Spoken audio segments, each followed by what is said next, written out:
I just went through this. Anyway, hello, everybody, and welcome to Phandalin by Night here on Vancouver by Night. We have quite a show for you tonight. We have one person here that wasn't here for our premiere, but another person away. So we're still not running our full crew, but that's okay because we've got an exciting piece tonight.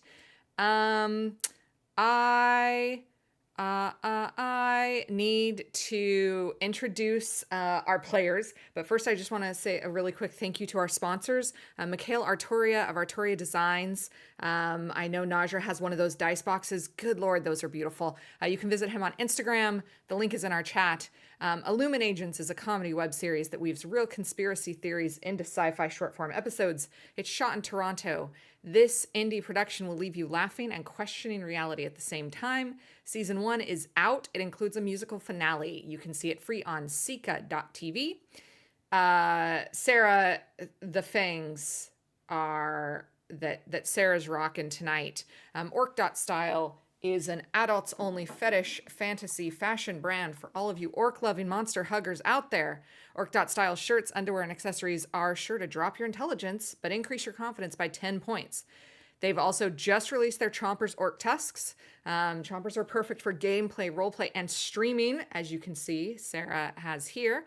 Orc.style's expert tusk enchanters infuse the spirits of great orcs, trolls, ogres, and goblins into magical tusks that will transform the common human into a fierce monster. And Sarah is rocking the orc ones, but I've got the little baby goblin ones. They're about this big that they sent me, and they're lovely. And I will do a TikTok with them to show off how amazing they are. Martlet Games is a collective of TTRPG veterans ready to work for you from tabletop RPG development to actual play production. They have contributed to various Storyteller Vault titles and sponsor channels like us to keep the world of darkness a haven for those with stories to tell. And the Phandalin cinematic universe. Visit their link in chat to explore their world, and they can help you create yours. Could you also take a second, please? And when you're visiting all of those other amazing sponsors, would you go and stop by the sponsor of this particular show, which is Vancouver by Night? They have a YouTube and a Patreon. We, I guess, as part of the VBN family, have a YouTube and a Patreon. And we would be so grateful if you could go and just hit sub on YouTube. And if you're into Patreon, I will tell you that the owners here at Vancouver by Night profit share, like illustratedly profit share with all of us. So if you're liking what we're doing, the best way that you can support us is by supporting all of the shows that we do here on Vancouver by Night. And with that, I would like to introduce my players, and then we'll jump right into it. And we're going to start with, we'll go Sarah, Amanda, Najra, and then Sean. How about that? Sounds good. Hello, my name is Sarah, she, her, and I'll be playing Graja Raedrock, also she, her, half-orc barbarian, and ready to do whatever is necessary to protect Cody Berry.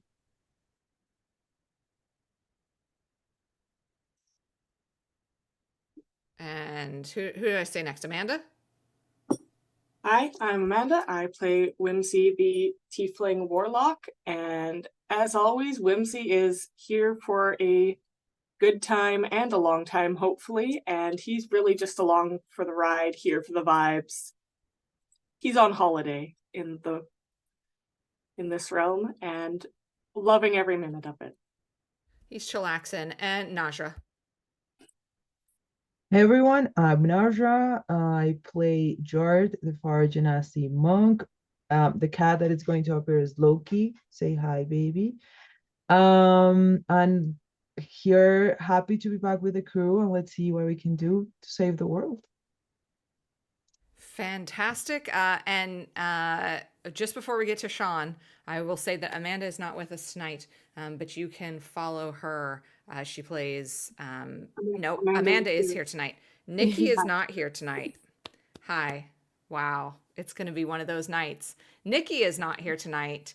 And you can follow her at I'm Poppy Field on Insta and TikTok. And yes, but Amanda is here. Nikki's not here. We miss you. Get better soon. And the soon better person who is better is Sean, who wasn't here for our premiere. A little bit better. We're getting old, buddy. That we are. I'm Sean. I'm gonna be playing 9, the human Padlock. Who's just trying to stay busy while everybody else is chillaxing. And busy he absolutely, in fact, does stay. And so we'll jump right in there with that. Sean, 9 has had a busy year. The whole crew has had a busy year resettling some people in human settlements, in the monastery that Jart has built, and here in Coneybury itself. 9 has done some pretty incredible things and really, I think, grown up a bit, although he's the baby of the group. As the players discovered last week, they did not realize that while he carries himself as the leader, by age, he is the baby of this group. So what in the year since we left Wave Echo Cave, what has 9 been up to? 9 for a while was kind of beating himself up a little bit after Wave Echo Cave. He felt like he wasn't able to pull off or complete a task that he was given by Lathander. So he's pretty much been setting out trying to do as much good in the world as he could to show that he can be his Lathander's champion. Yeah, he's just been, like I said, working with the mercenaries, helping the people in Canterbury, and just if he hears of any wrongdoing in the area, you'll probably see him there. And that's probably where, when we pick up the story of what's going on, Jart coming to Coneybury, which doesn't happen very often, but Jart came directly to the keep of our heroes here to share some disturbing news. The goblins, there's a group of goblins, a family of goblins, that have got some new strange powers, if the rumors are to be believed. And they are hunting some pieces of obsidian. They are hunting some pieces of something, some kind of black stone. And it is alarming enough that it's not that you're sending out mercs to go and dispatch this group of goblins. This seems triggery enough that you guys need to go yourselves. And Graja, not only are you taking this family and heading out yourself, which is unusual, you've been behind the desk for a little bit, you're allowing Droop to come with you. Droop, our little goblin, but not so little anymore. Our teenage, maybe, goblin boy, going through a bit of puberty, taking on a barbarian level from the rage and from the good upbringing and training. Did, just before we leave Coneybury, is there anything that anybody wants? Last chance, last call before we leave. I'm good. Garage is hoping that also, like, beyond the gravity of like bringing Droop along, that having Droop along will win her some like mob points for the future. But I'm good as far as preparations go. From tinfoil. Yeah, I think Whimsy's also good. He doesn't travel light. He just shoves everything he owns into the portable hole and deals with it later. He also packed some extra stuff for Droop that definitely Graja didn't tell him he was allowed to bring. So I'm like, can I roll to find the contraband? I mean, I think it's going to show up at some point for sure. He's going to have like 3 Okay. extra pairs of clothes. Yeah. You know. Outfits. Um, Whimsy, are all 5 of the wolves coming? Yes. Okay. Um, do we remember what the wolves' names are? Yes, we do. We We've do. got I found their tokens. I went and like, yeah, found them all. Okay, so with that being said, our heroes get ready to leave Coneyberry. They are heading towards an area of a map that Gwen Orsong, this amazing dwarven scholar with these beautiful diamond encrusted tattoo runes all along her arm, seems to think that there's maybe a couple different places where these goblins could be from, and you guys have decided to head towards one outpost that is pretty close to Phandalin. It's in the Sword Mountains that are east of Phandalin. Phandalin being kind of slowly rebuilt. People are trying to like get back in there. It was looted at first by kind of vandals and people that were going through there just trying to get what they could.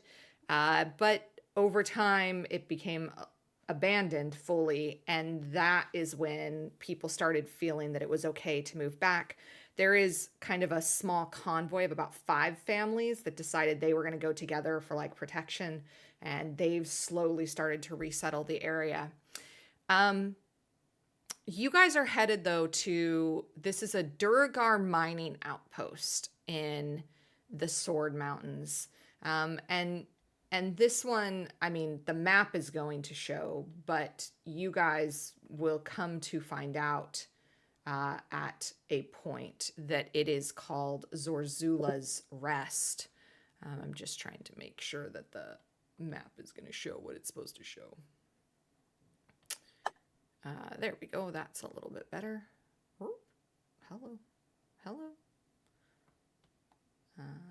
Yeah, that'll do. Okay. I know that was really entertaining streaming, everybody, but I'm the producer, and this is why I should probably get Sarah to produce for me. Because that was not entertaining. Okay. You guys are heading towards this outpost. Zorzula's Rest seems to still be some sort of enclave. Definitely there's goblin action around the area. That much is confirmed. The journey to the outpost is fairly easy. I mean, as far as travel in the Sword Coast goes, you guys are coming from Coneyberry into Phandalin, which is along the Tribora Trail. It is somewhat kind of mountainous terrain as you're getting kind of closer to where this is. Obviously, being a mining outpost, you do have to kind of get into the mountains a little bit. For all of you watching on stream, I have warned my players not to look at the map on stream. You guys are getting to see any viewers are getting to see my DM map, but my players obviously cannot see the whole thing. So don't do spoilers in the chat, please. I meant to say that off the top. Don't do spoilers in the chat about what you guys can see. That is a secret for them. This mountainous terrain begins to change over time. This gray gravel that you have been crunching along, that the wolves are not happy. It's quite sharp. It's not easy terrain. It is, you slide, it slides very easily, and many of you are not kind of the stealthiest anyway. But particularly with the extra armaments that you're wearing, this gray gravel darkens to this almost ash black. The shrubbery that, once was vibrant, lush greenery kind of sparses out to, kind of mountainous shrubs and the occasional tree, a ponderosa pine here and there. And then as you're moving into this ash black gravel, it becomes even more sparse again. Instead of the brisk cold of most mountain peaks, the air here actually starts to warm up, which is a little bit unusual. Now, Whimsy and Denny, who's not with us, but Denny does remember, Whimsy, you do remember that you guys are heading to an area of some kind of hot spring, perhaps. And so that might account for some of it. And ahead of you rises a very tall cliff face. And inset into this cliff face, I mean, this cliff face is massive, easily kind of 40, 50 feet high. And inset to it is a pair of very forbidding obsidian doors. And that's where we see ourselves on the map. So I'm just curious what you all are going to do. How big are the doors? These doors are about 15 feet high and about 10 feet wide. Whimsy's gonna check the doors for any markings or writings, pictographs, or what have you. Absolutely. Whimsy, you head up. Oh, which Whimsy's orange, right? Generally, yeah. Whimsy, you head straight up. Give me a perception, an investigation check. Let's see what you get there.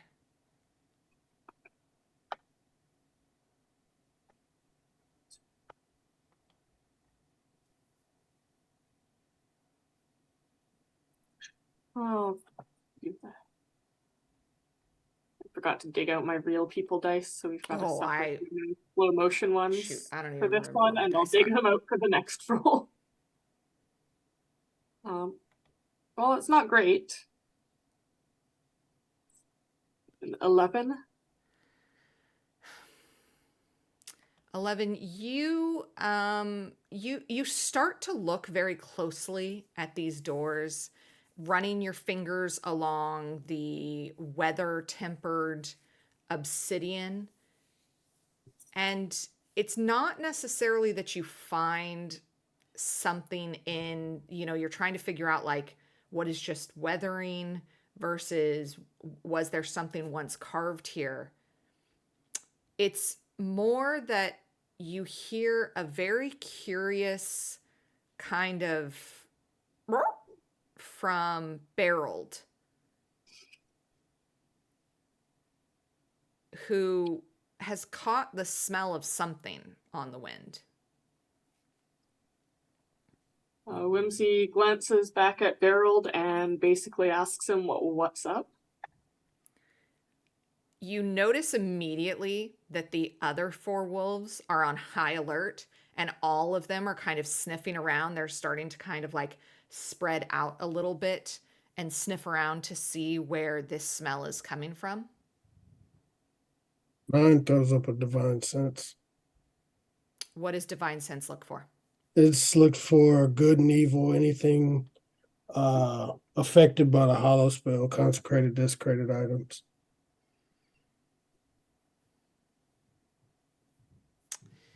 And how far out does it go?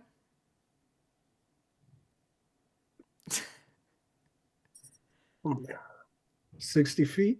60, 60, 60. Yeah, there's some blips. One of them is remarkably close to you. Oh shit.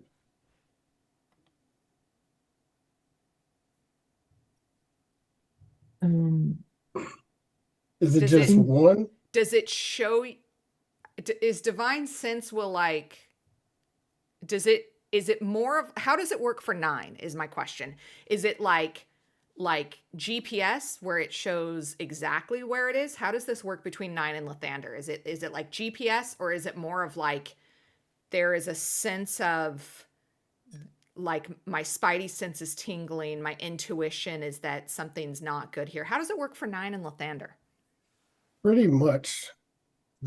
Yeah. It's almost like his spidey sense. It's like anything, he'll probably get like depending on what it is, if it's something evil, he'll probably get like a whiff of this odor, and it's like he can instantly almost feel the direction that it's coming from. And yeah, he'd pretty much just get that sense of like there's something wrong here. I think that this is not the first time. Obviously, Nine probably uses divine sense quite regularly. Yeah. Every once in a while, Denny just freaks you the fuck out, man. Like, mostly, Denny's great. And then every once in a while, freaky as shit. I forgot about that. Oh, yeah. Okay.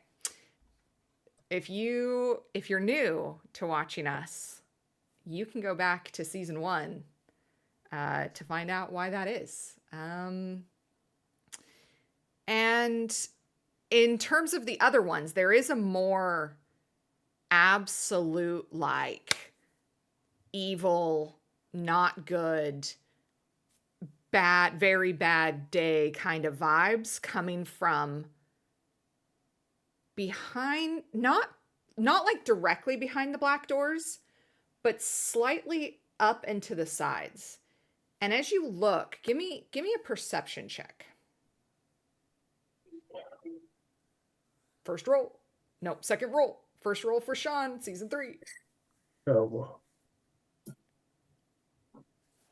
At this. 16. You notice very, very slight movement in what are very well concealed kind of murder slits in the rock. 2 of them, one on either side of the doors. Okay, and where's everybody? Let's see. I think everybody's kind of where everybody's at. Yeah, well, I Whimsy had to was pull up my map. investigating. Yeah, when Whimsy was investigating, Graja would just like kind of hang back to get a wider view of what's going on. As soon as like 9 clocks that, can he cast a spell? I don't know, can he? Well, he can. I'm asking you, can Sure. I do that? You can certainly try. Mother, may I? 9's gonna cast. Yeah, he's gonna go ahead and cast Bless on Whimsy, Denny, and Jart.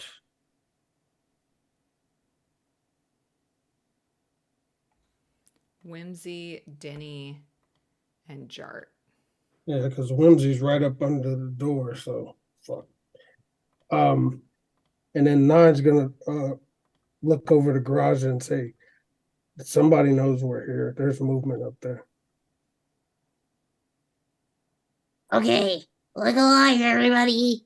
And she kind of tries to like play it cool, like she's not starting to like freak out because Droop is there and the impending danger, but she's like keeping it together. But you know, you may notice just like her eyes keep going over to Droop, just like seeing what he's doing. What is he doing? What is his vibe right now?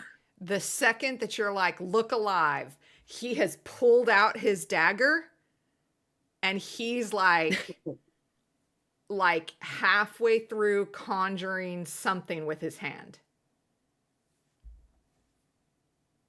Yeah, Garage is gonna sort of just like give him a nod and just, you know, be glad he's paying attention and getting ready.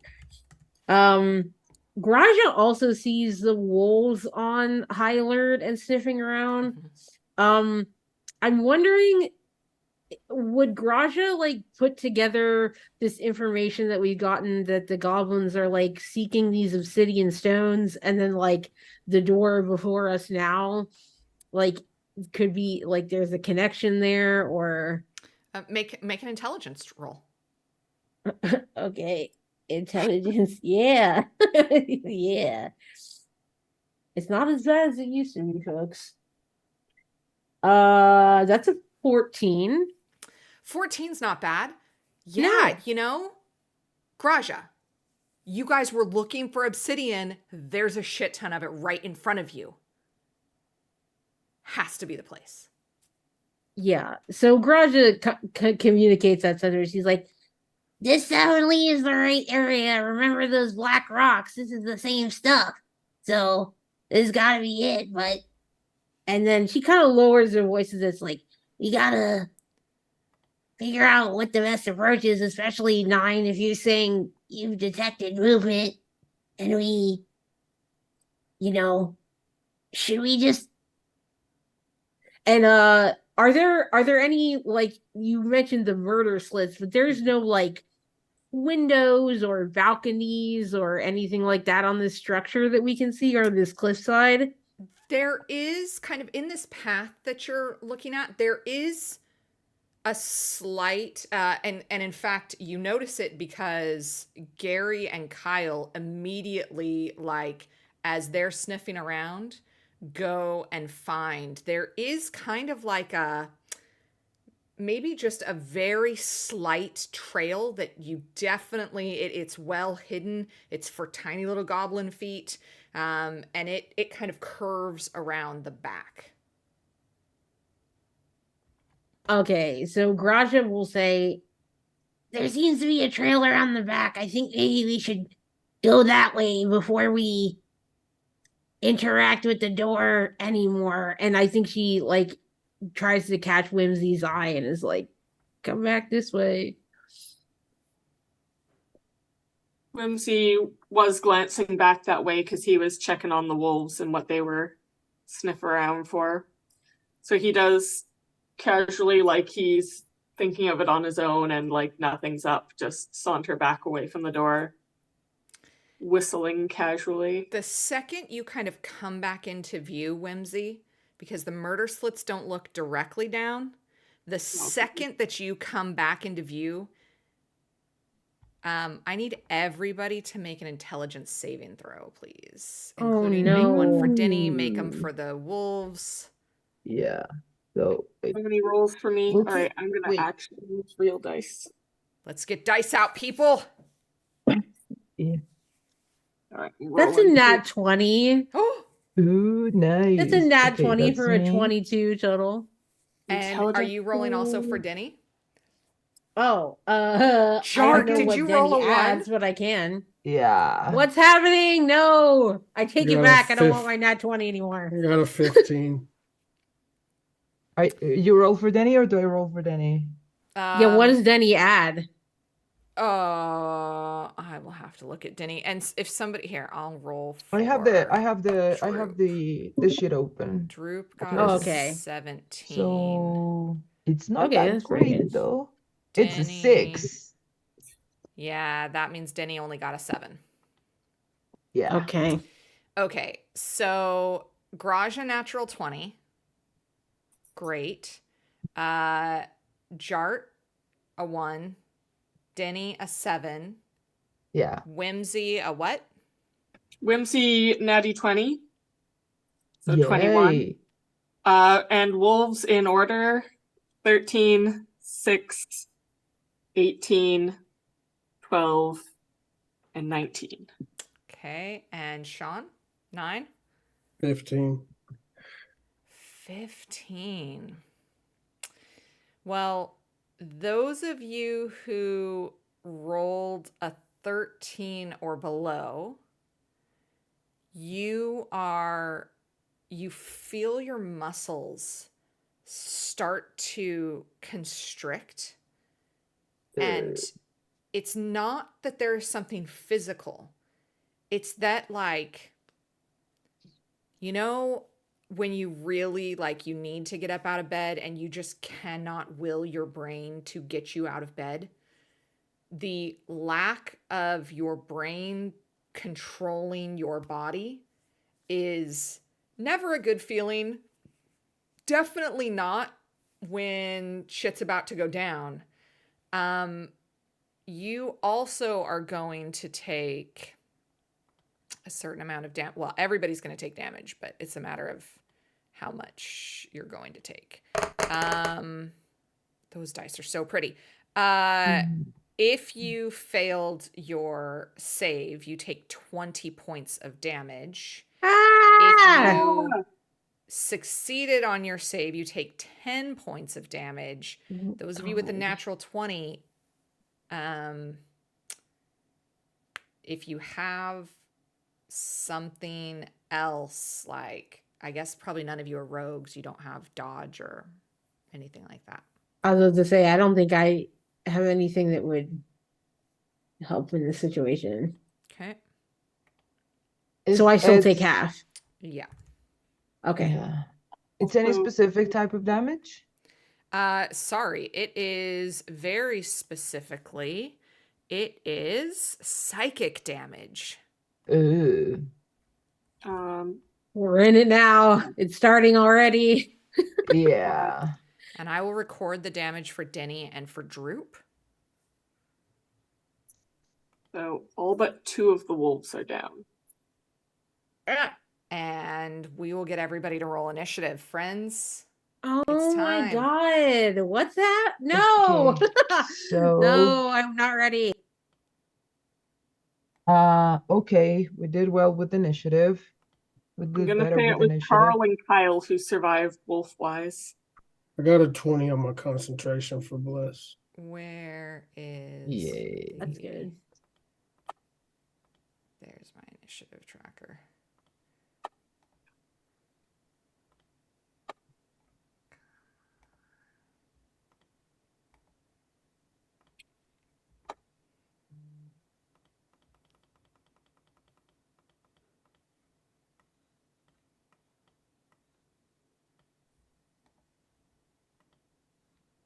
All right. We'll just start going down, and I need some dice. I can't do this without dice. What am I even thinking? Come on now. Sarah, dungeon mistress, fucking around. Whoop. Hello. We need to, what do we got here? A 10 and a 3. Oh boy, I am a hot mess. All right. We have a initiative tracker now. Carl, what are the wolves doing for their initiative? Well, all but 2 of them are down, and the 2 that are remaining are at 1 hit point each, because the wolves only have 11 hit points. Okay. Because they're wolves. Yeah. So I'm gonna say Carl and Kyle are pulling the other wolves back out of the way so they don't get hit again, and hoping that one of us survives to revive them. What is their initiative? Fuck, what was that too? So many wolves. You can roll 1 initiative for all the wolves. 16. 16. Whimsy? 18. 18. 9. 16. 16. Jart? Not 20 for 24. Graja? Well, I have advantage on initiative, and so I rolled a 1 and a 2. And so I have a big 3 for my initiative. The dice immediately yoink it away after Yeah. the nat 20. Balance. I really didn't want to be low in initiative in this one either. Ugh. Okay. Denny will get a And Denny set. rolled a 13. A 13. That's better than what I rolled, so that's great. And Drew can have a 12. Great. So in that case, Jart, you are, there's so many 16s. Holy shiznickel, my I friends. mean, that's because there's all the wolves at 16 now. Yeah. Yeah. Okay. Jart, you're gonna go first. But you are incapacitated, Yeah. Does it which allow me to means you roll? cannot take actions or reactions for a turn. Yeah. But it doesn't say that you can't take bonus actions. You just can't Okay. move. Okay. So I don't know what you got. Um, Or if you want to yell something. no, as a bonus action, I can do uh patient defense. Okay. So I can take the dodge action. Can't So take an I'm gonna action. do, well, like patient defense allows me to dodge. Is like to use dodge instead of an action as a bonus action. Oh, okay. Like a rogue. So I'm gonna do that. Okay. And I don't know if it allows me to roll anything at the end of my turn or that's my turn. No, incapacitated, it just Oh sticks no, but until what I mean is the spell like the spell is only sticks for 1 round. okay. Okay, So, then that's good. okay. That's it. Um love that. Whimsy. Whimsy is pissed that they knocked out his wolves. Yeah. So, I'm just gonna quickly look at. Can Whimsy see if the murder Yeah, holes can see him? He can, in theory, see the murder holes, right? Yeah. Can I just fire an Eldritch Blast in there and hope something's nearish the murder hole? Absolutely. Well, then I'm gonna do that emphatically. And yeah.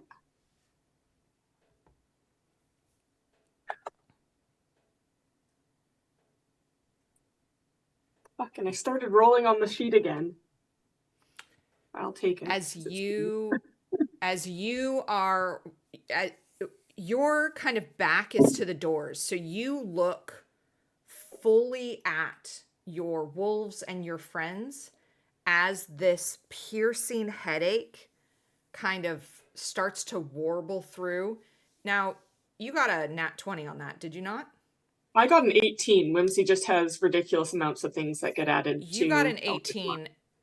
You're used to shit being in your brain when you're in the Fey realm, when you're in the Feywild. So this was not like, it's a bit This was not. unexpected here. It doesn't happen often on the prime material plane, but it certainly happens in the Feywild. So you knew what it was.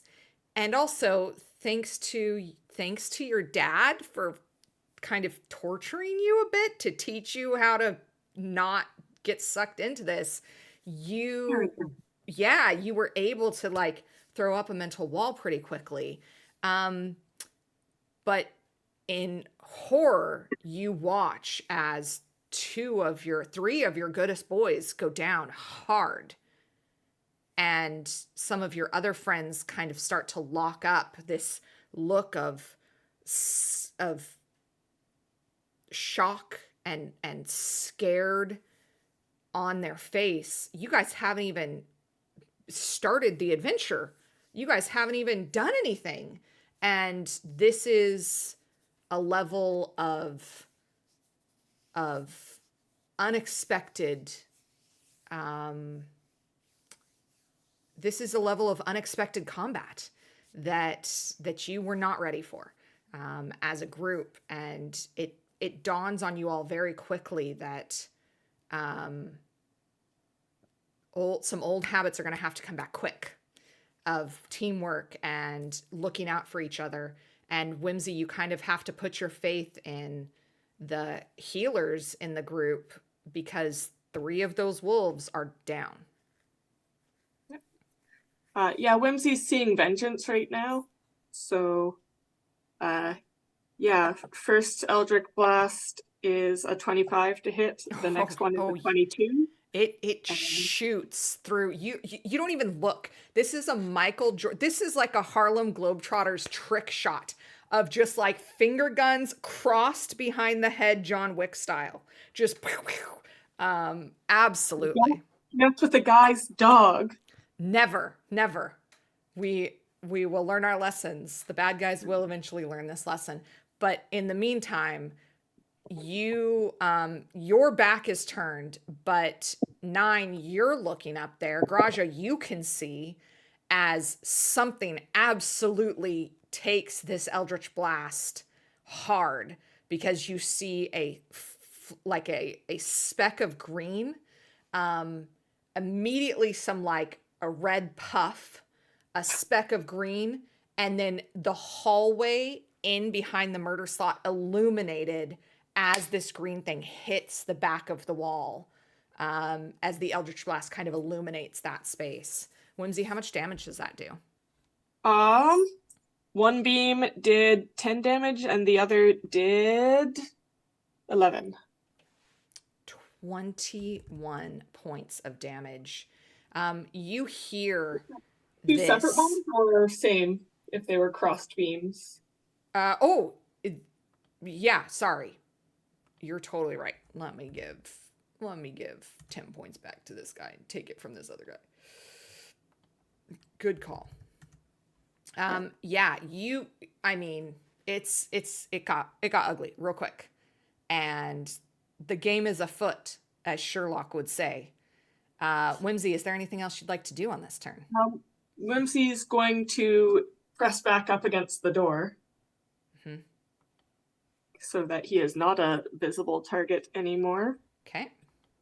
And I'm going to double check if that's a bonus action or an actual action before I do it. And it's an actual action. So I won't do that. And Carl and did we say Carl and Kyle are the two that are up? Carl and Kyle, they were the bigger ones, so I'm assuming they were the two leaders. Okay. So I'm going to throw a red dot on Berold, Gary, and Ferdinand just so that our healers in the group know who they're going for. What does Carl do in this moment with 9 on deck? Like I said, Carl and Kyle are grabbing the other 3 and trying to pull them back out of the way, out of the line of fire. Okay. Because they can't climb, they have no distance attacks. There's not much else they can do, so they're trying to get their fallen comrades out of reach. All right, then I will let Carl pulls Ferdinand out, and Kyle pulls Gary out of reach. Berold is still kind of around. I'm just gonna reset the turn counter a little bit. Okay, 9.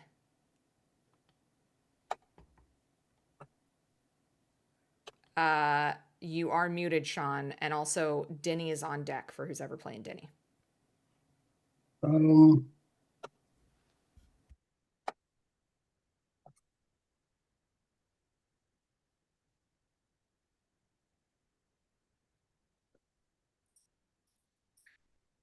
Yeah, I guess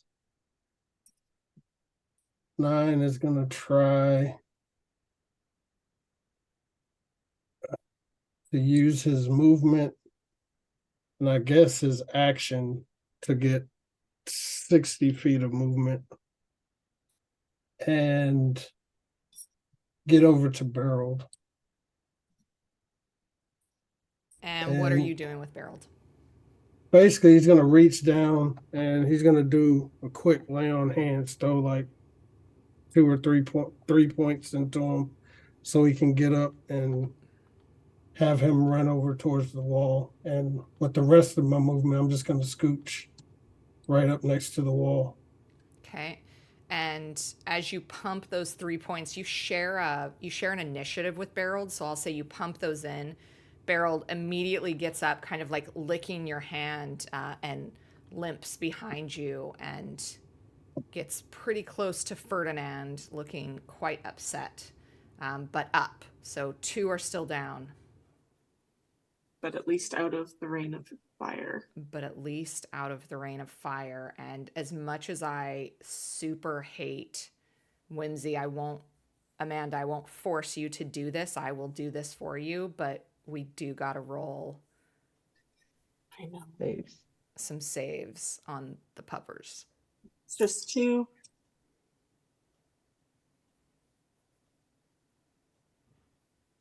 Right. One I'm gonna say is a fail at a 7, and the other is an 11. Okay.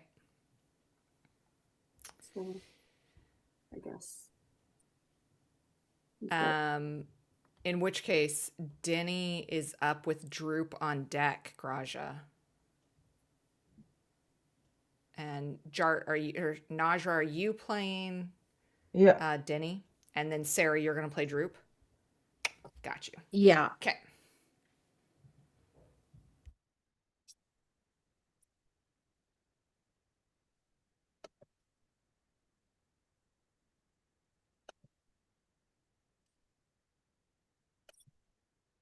And what is Denny gonna do? Well, Danny's also paralyzed. Mm-hmm. So Danny is gonna look at Graja and like very stiffly say, like, you got this, and it's gonna give her a bardic inspiration as a Okay. bonus action. And that's it. Thank you. Love.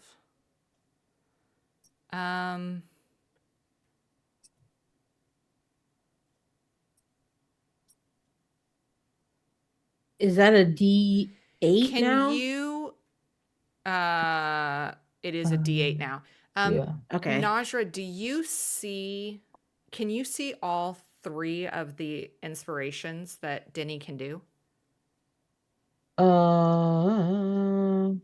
Under, like, if you click bonus action. Shout out to D&D Beyond, who supports public school Yeah. teachers. No, it doesn't show it does only show me the basic bardic inspiration. Which others? There is Yeah. one called Mantle of Inspiration. So as a Oh, bonus yeah, yeah. action, you can grant 8 temporary HP up to 5 creatures that can see you within Okay, 60 yeah. feet. And the And each Mantle of creature can Majesty. immediately use its reaction to move up to its speed without provoking opportunity attacks. So Okay. do you Yeah. I just kind of wonder if Denny would probably try to do that just to get the other 2 wolves up. But as far as I know, temporary hit points don't get you back up. So, Do they not? I no, didn't think they did either. The Oh, I as tech, don't far think it as I've I can't. ever know. been in a situation. Uh, I I mean, heard it. I'm not 100% sure, but I didn't think Temp could pop you back up. No. Yeah, I heard it from Matthew Mercer. That's all I Well, know. if Uh, the Lord saith, then it is what it yeah. is. So for now, it's a regular bardic inspiration. Okay. Very, very good. Very well done. In that case, it is the end of Denny's turn. What is Droop going to be up to? Okay, so there are 2 wolves down, is that correct? There are 2 wolves down. One is 5, 10, 15 feet away from Droop, and one is about 60 feet away from Droop. Okay.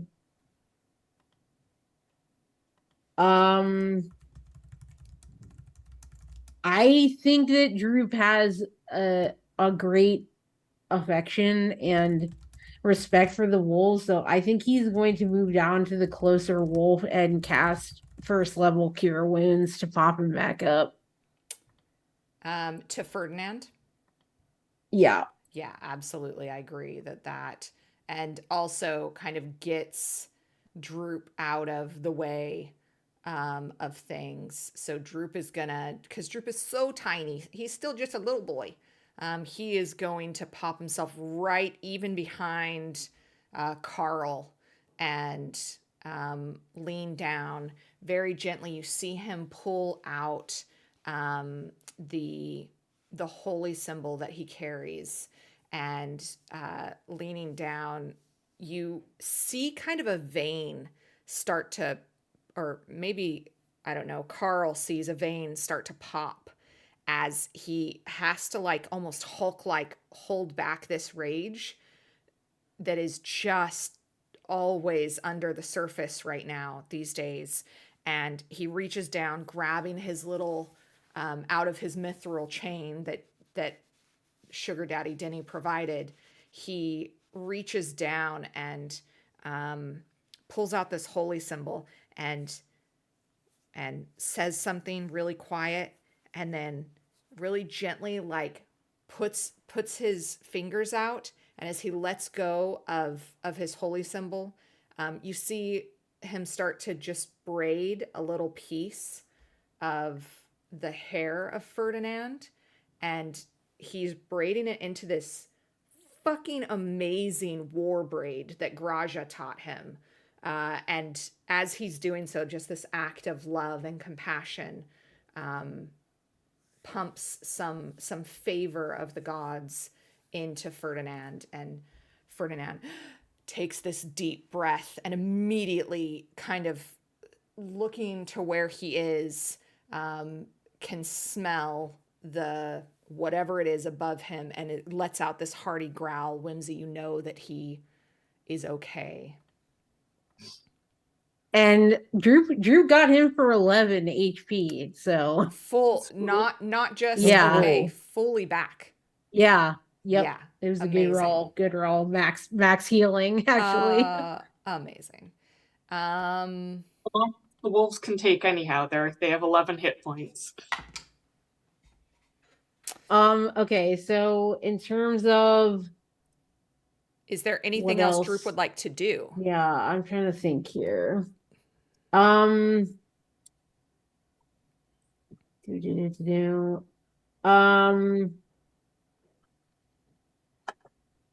Actually, I guess I'm not 100% sure if you described like the terrain surrounding the cliffside, but I wonder if Drew could bonus action hide with the nimble escape.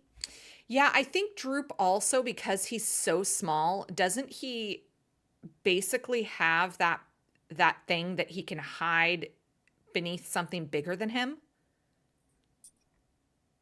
Uh I don't know what But skill or like that should thing. be in I don't know of features. that. There, Features? Okay. that Features. maybe that's But just a Hobbit thing. Yeah, definitely he can, absolutely, as his bonus action, hide for sure.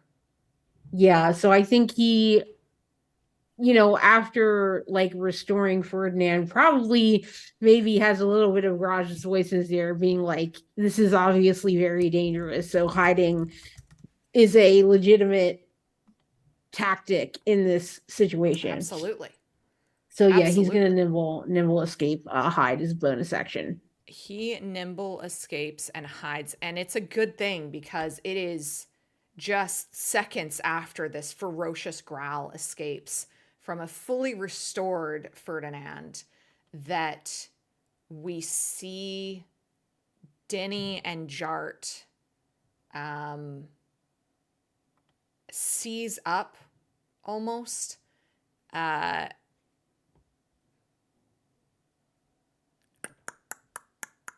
It's a +6 to hit. I need dice that I can see in the dark because it is so dark in my room.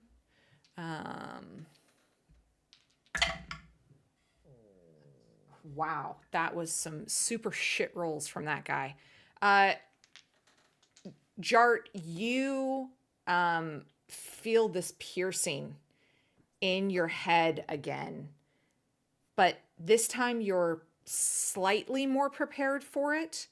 You focus hard. What is it that you focus on? What does Jart think about that gives her kind of a mental fortitude to kind of stand back against psychic torment? So Jared's training focuses into like not being allowed someone else control you, and she takes a deep breath and thinks about all the damage she saw in the last location where they attacked, and she just doesn't want people killing each other anymore. Like this needs to stop. That's where she gets the fortitude to like push back. And it is because of this kind of training that you feel the pierce of this psychic energy hit you, three distinct pulses of psychic energy, and you're able to just kind of force your way through them without taking any damage. Um, let's see how lucky Denny gets on this. Well, those rolls were significantly better. What is Denny's AC? 16. So Yep. two of these hit.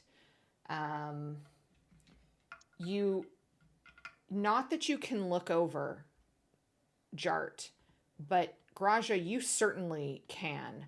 As you're thinking, whatever deity or not that you are affiliated with these days, that Droop is out of harm's way, you hear a pained grunt come from the other person who who your heart longs for the most in this world, as Denny takes two of these kind of psychic darts. Oh man. Yeah, it's rough. 8, 9, 10, 11, 12, and 8, 12. So 24 more points of damage. Oh my god. Yo. He's at 23 hit points. He's very hurt. He has 30 hit points as far as I'm tracking. He took well, I'm showing 64 minus 20 minus 24. He has 20. I mean, I'm happy to give him the extra 10. Okay. 30 points. He's just under half is the alarming piece. Yeah, that hurts, and it hurts you, Graja, to hear this pain come from Denny. Denny must also subtract 1d4 from the next attack roll or saving throw before the end of the goblin's next turn. Okay. Okay, so just be aware of that. With that being said, Graja... Still blessed, though. Still blessed. He'll balance out. Right, so balances it out. Graja, what are you up to? Okay, so I think like once all of this stuff occurs, maybe there's because of my low initiative roll, it's like a freezing response where in the past maybe she would have immediately gone to like throwing hands and throwing her weapon around. It's like a complete freeze, and like everything is like in slow motion. She hears her heart beating super hard. She feels that tightening in her chest of like worry and fear and pain. And she like her eyes are just like going to all these different things happening. Now my question is, can I see a goblin? Can I see one? You know where they are, right? You saw Whimsy's attacks. My question, to answer your question, is why specifically do you need to see them? Do you want to use a roll to see them?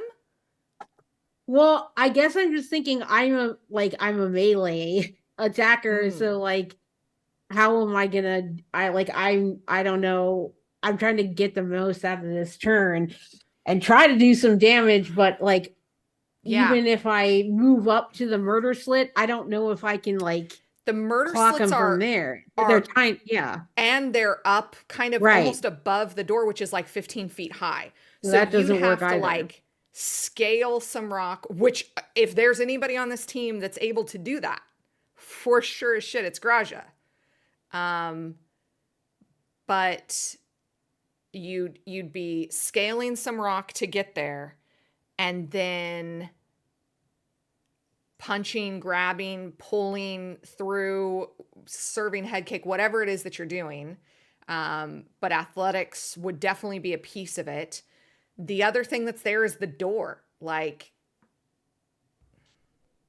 Yeah, Sarah's brain is going like obsidian seems so strong, so I don't know that I can like physically take down this door. I don't know how, but I think with Graja looking at the height on the murder slits and just like not really being able to be in range of an enemy, I think she will go directly to the door and just literally try to smash it, like just bring her axe down and try to break it down. okay, I love How that.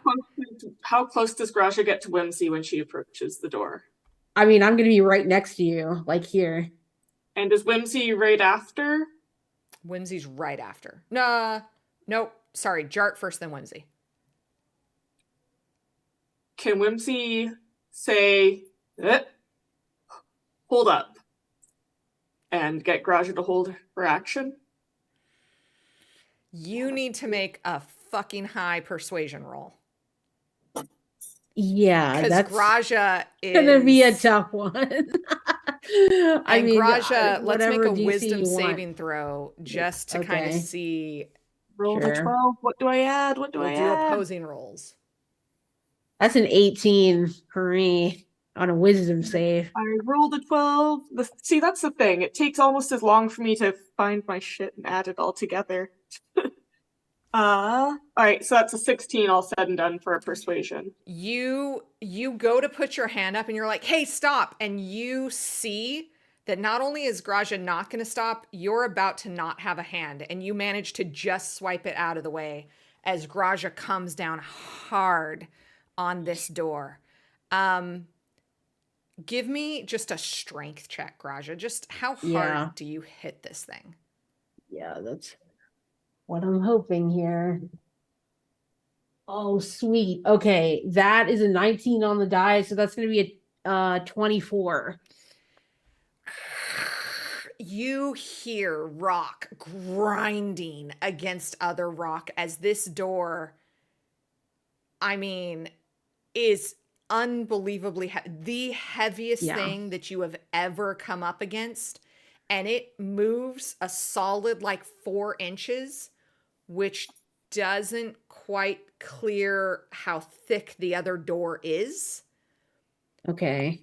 But let me also say that you have pushed more in one round than you've pushed about 3 times as much with that hit as what should be allowed to be pushed. Okay, I mean, I'll take it. Okay. It's gonna just take some more pushing to really like get it open. I'm wondering actually, would you allow me to hit the door again if I bonus action into a rage? Or no, that wouldn't work because it's another attack on the bonus action. Never mind. I had a good idea, but not quite, doesn't quite work in the economy. Okay.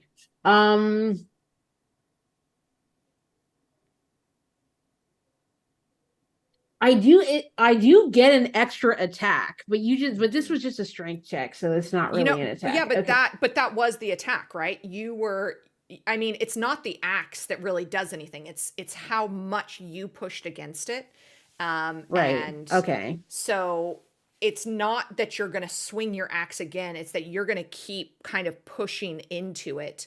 And Graj is a brawler. Like, I think, and correct me if I'm wrong, I don't think it's out of character to expect that Graja has had some training against some big nasties where a swing and then a like Thanos push in further, like Captain America pushing or Thor pushing in further into Thanos, That's another attack, right? You are pushing Okay. further against this door. I'm going to allow it. I think that's Okay, fucking awesome. fantastic.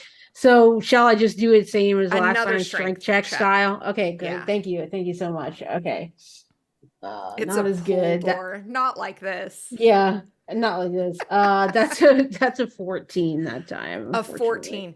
It Yeah. does grind another inch, and now you see the slightest gap. So these doors are about 5 inches thick. Okay. Alrighty. Um, beyond that, um, since I don't really have anything I want to use as a bonus action, would it be allowed for me to hand Whimsy the healer's kit that I have? I don't. If you're going to keep pressure against this door so that you can keep Okay. pushing next turn, Okay, I'm yeah, that gonna makes say sense. if she's not in a state of mind to like hold up when Yeah. someone's telling her to slow down, then I don't think Yeah. hand enough. yeah, As much as I Alrighty. want to say Saws, Yeah, Varian. that was my friend. last idea for my turn, so I think that's gonna be it I for I Graja. think you did. I think you did just fine. I think that was a brilliant Yeah, turn. no, for sure. Yeah, no, Um, I'm happy with it. Jart, having pushed Okay. back successfully against these mental darts, these psionic darts that were coming for you, you you reach down deep and use kind of that inertia to free the rest of your body from this incapacitation. And suddenly you have full faculty of your movements and actions and reactions back. And I'm really mad. So, there's two murder slits, right? Like one next Correct. to one every Yeah. side. Can I see people on both, or can I see people on just one? You can you see? Give me a perception check. Oh gosh. I need this to be good. Oh, that's good. 21. Yeah, and the left one, you can now see a Someone. green, very clearly a goblin Okay. in the other one. So this is going to be more of a flavor. Mechanically, I'm gonna like stand 30 feet away from them, but practically, I'm gonna start running towards the slit. I'm gonna run up the wall and then kind of like flip back. And when I see them in the middle of my flip, I'm gonna throw water whip, and they have to do a Dex 15 save. Damn, that's so cool. Doing some dope monk shit. That's right. Yes. It's They have to back. do, sorry, what kind Jart's of a back, save? baby. Dex A 15. dex save. Oh, I rolled an 11. This little bitch has a +4 to his dex. Ooh, dang Okay. it. Well, it's okay. I just don't pull them against the wall. But basically, the whip is going to uh round them up, and it's gonna kind of like pull them against the wall, Mhm. and they're gonna take 4d10 points of damage. I'm missing 1d10. 4d10. Oh man. Yeah, well, here you are. So 10, 16, 20, 25 points of damage. I'm spending 3 key points for this, so it's expensive. Um, Okay. This water whip thrashes itself around this goblin and it pulls it close. And now you get your first glimpse at what these guys look like and just how different they are than the ones that you're used to. Um, sorry, a new person did not just appear. I'm just going to go and drag this picture into here so that you guys can all get a, well, I'll make them a little bit smaller. These goblins look radically different than Droop or any of the ones that you've seen before. They're, first off, they have this sickly green, almost aura that emanates off of their, they have wrapped, almost like your monk wraps, wrapped wrists, and this sickly green aura that emanates from around their knuckles. But also, where normal goblins, you know, kind of have hair and a regular kind of looking skull, these skulls are almost kind of grotesquely um, soft, and the brain is pushing up against the skin, almost like there is no cranial skull there.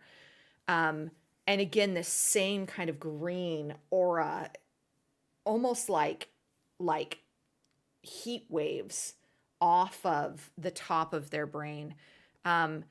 These this goblin also, his eyes are thickly, at first you kind of think it's a mucus, but it is this thick green kind of discharge that covers it. Can you guys all see that picture? Yeah. Oh yeah. Yeah, these guys look pretty amazing. Props to the artists. Yeah, yeah. Jared falls to the ground and it's like, oh, these guys are gross. And I'm gonna move my, how much did I move? Yeah, I have like 30 feet of movement that I am going to move towards the rest of the team here. Hoping that the door gets opened. Okay. That's my turn. And with that, Whimsy, you are up 9. You're on deck, and the wolves will be on deck too. Well, since out of curiosity, if a spell says at will, does that mean that it doesn't take time to cast anymore? Correct. Nice. Whimsy levitates. Okay. So yeah, Whimsy just sort of levitates himself and starts sort of like Spider-Manning up the wall to peek in to the Okay. murder hole and see what's up for himself and see how many goblins there are in there. There is the one that is now like pressed. The whip is almost like formed onto the side of the opening, and is just kind of still anchoring this goblin. His face kind of, his soft brain pushing and distorting in through like the murder slit, and he's right there. Gross. I didn't say I pulled out my hacked weapon earlier, so I'm gonna assume I don't have it out yet. That takes a whole action. Yeah, Whimsy's just gonna Eldritch Blast in. Right into that guy's soft brain. Excellent. So one in there. Can you see anyone else? Like, Not through or this any murder other slit. bodies or anything in there? Did the No. ones he hit earlier go down? Other murder slit. Other murder slit. Well, then I'm gonna say that's both beams into that guy. I guess we'll overshoot for sure. Okay. 'Cause And I don't think I can shoot one and then scuttle over to the other window. I don't think it works like that. I think both I beams don't fire think simultaneously. Eldritch Blast works like that. I think he both fire at the same time. Mhm. So yeah, we're just gonna fire both into him and hope that if someone's standing behind him, it'll hit both. Okay. And I will remember to roll dice that are faster. And then that's a 17 and a 23. Both absolutely hit.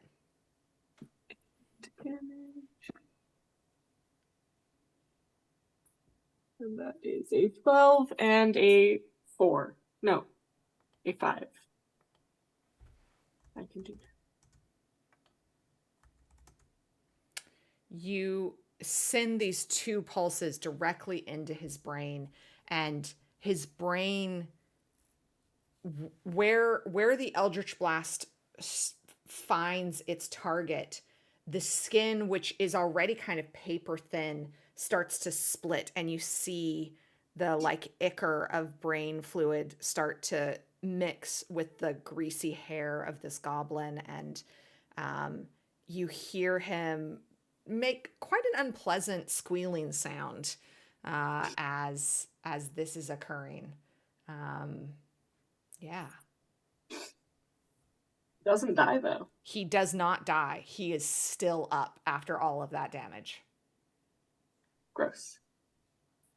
Anything else you'd like to do? What else? Bonus actions. That. Hang on, I've got to. When I don't have this full screen, I have to click between things more, and I don't like it.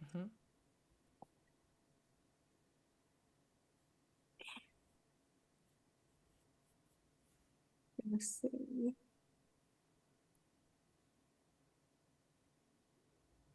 If you are wondering where you can get cool merch like Sean, head right on over to the Vancouver by Night Threadless and pick yourself up a Phandalin by Night t-shirt. I need to order another one. Mine finally like washed away after like weekly wear over 3 years. Mine finally. Yeah. Cold water wash, inside out, don't dry it. Learn from my mistakes, people. Don't iron it. Heat is the enemy. Heat is the enemy. And if you want a really cool Phandalin by Night poster, you have to pay for us to go to a convention where we can make those and bring them and sign them. In case anybody wins the lotto tonight.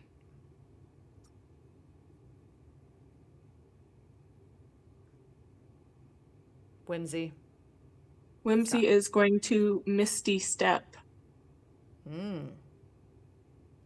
And he's going to poofed in. Inside. Inside. This may go badly.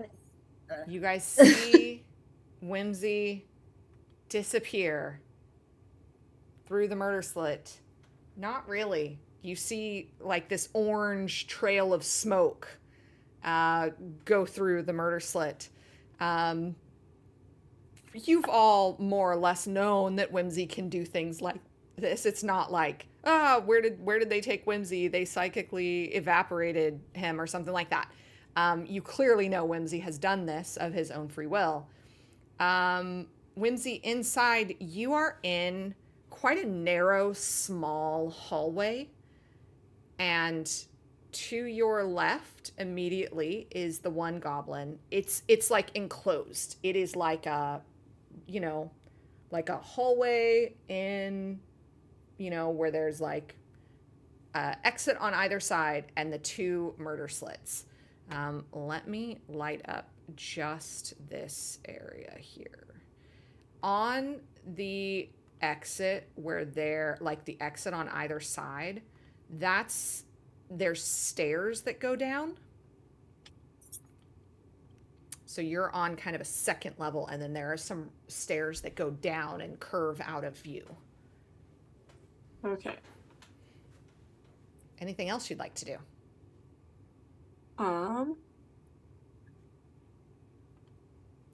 So there's just the two goblins. Yep. One's been Eldritch blasted 3 times and whipped, and he's still kicking. And the other's been Eldritch blasted once. Correct. All right. Well, that's about all I can do. Very good. 9. And then the wolves.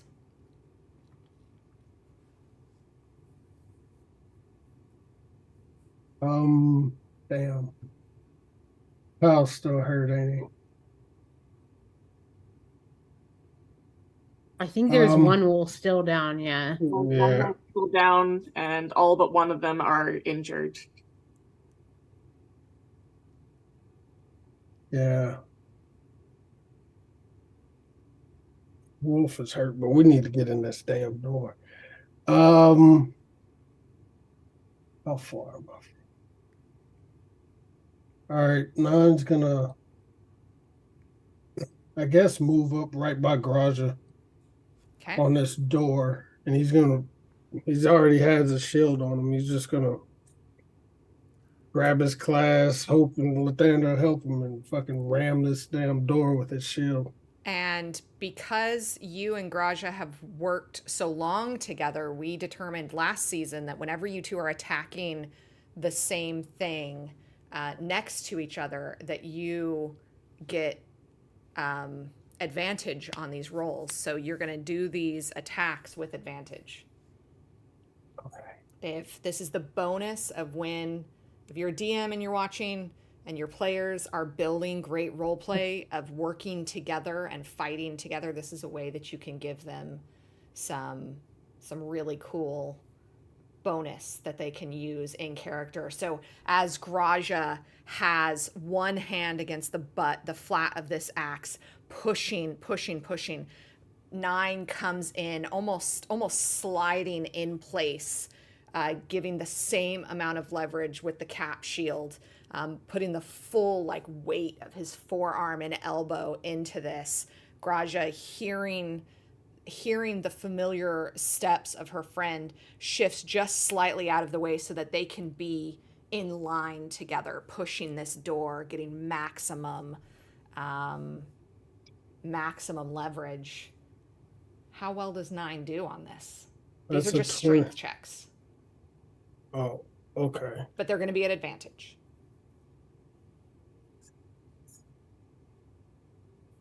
So just strength check, that's gonna be a 21 to hit.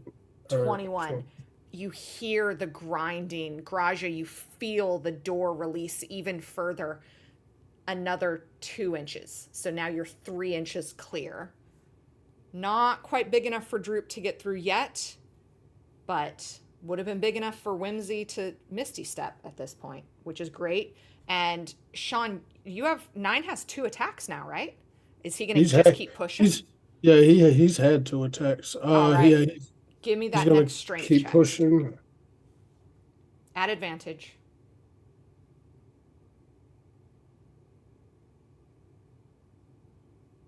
22. Wait. Yeah, 22. 22. You push again and you get another 2 inches. And these inches aren't much, but you guys have to understand the incredible weight of this door, that the two of you alone have managed to do this much is a feat that is, at some later point, it kind of floats through the back of your mind.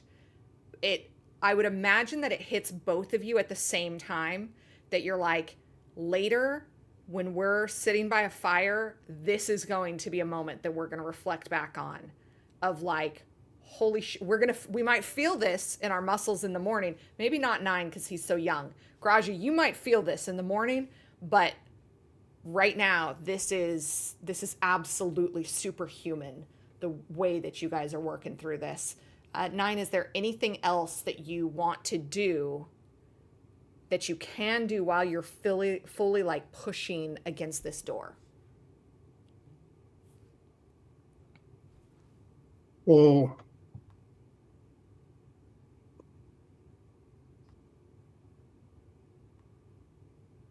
see.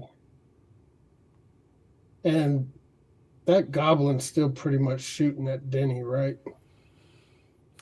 Uh, The one up in the right-hand corner, I guess. Well, that was the one that you saw get kind of slammed against the back wall. So whether or not he's regained his, oh yeah, yeah, sorry. And then he came This, back and he, I don't know uh, necessarily that Nine would have seen. You know, it's all kind of psychic. I don't know necessarily that Nine would have seen, but Nine definitely knows that there is yeah, another another guy up there for sure. yeah. I think he's gonna do bonus action, and this isn't concentration. He's gonna do sanctuary cast on Denny. Like just reach his hand back while he has the shield Okay. and cast sanctuary on And Denny. for the audience, remind everybody what Sanctuary does. You ward a creature within range against attacks until the spell ends. The creature who targets the warded creature with an attack or a harmful spell must first make a wisdom save. On a fail, the creature must choose a new target or lose its attack or spell. Uh, Sanctuary is a first level spell. it's a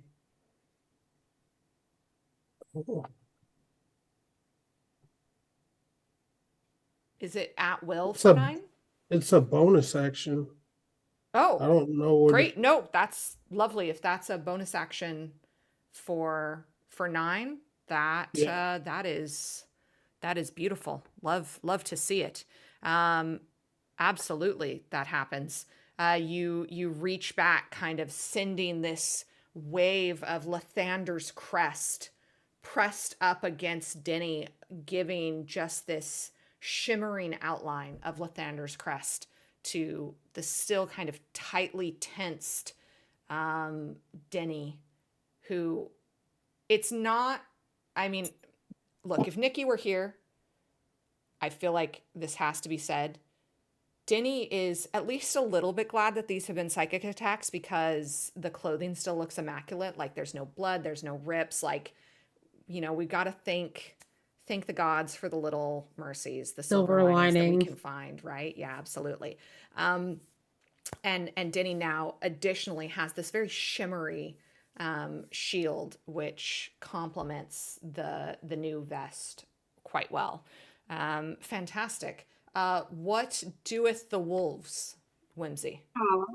Well, a death saving throw for Gary, who's still down, is a 13.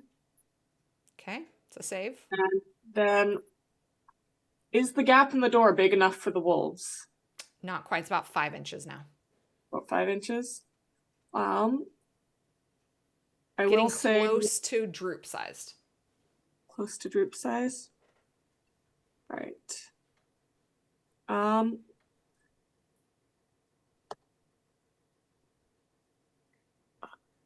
which wolves are those? Girls, Ferdinand. I'm gonna say Kyle and Gary kind of hang out where they are because Mhm. Kyle's still protecting Gary's downed body. I'm gonna say the other wolves are huddling as close to Droop as they can to act as a shield. Okay. Protect the cub.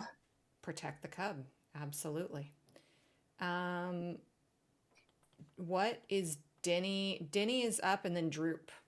What is Denny doing, Graja? Now that Denny starts to feel the release of this psychic hold that was damaging, and he is wearing the weight of more than half of his health gone, but still looking fabulous.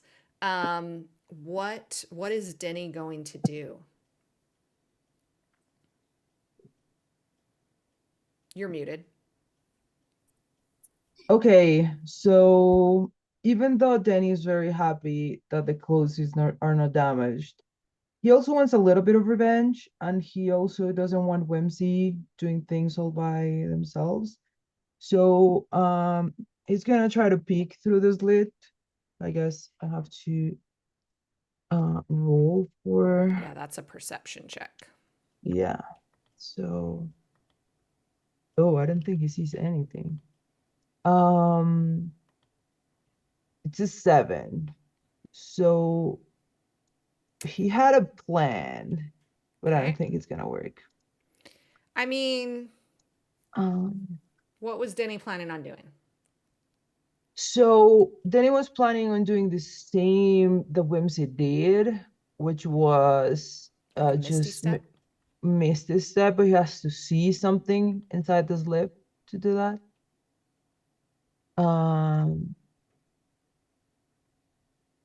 and I don't think he sees anything with that 7. No, he doesn't see inside there with a 7. Whimsy, you don't like magically glow at all times? No. That would be Almost. convenient, but That would be so Yeah. convenient in this moment. Um, Can he see through the crack? Droop can fairy fire you.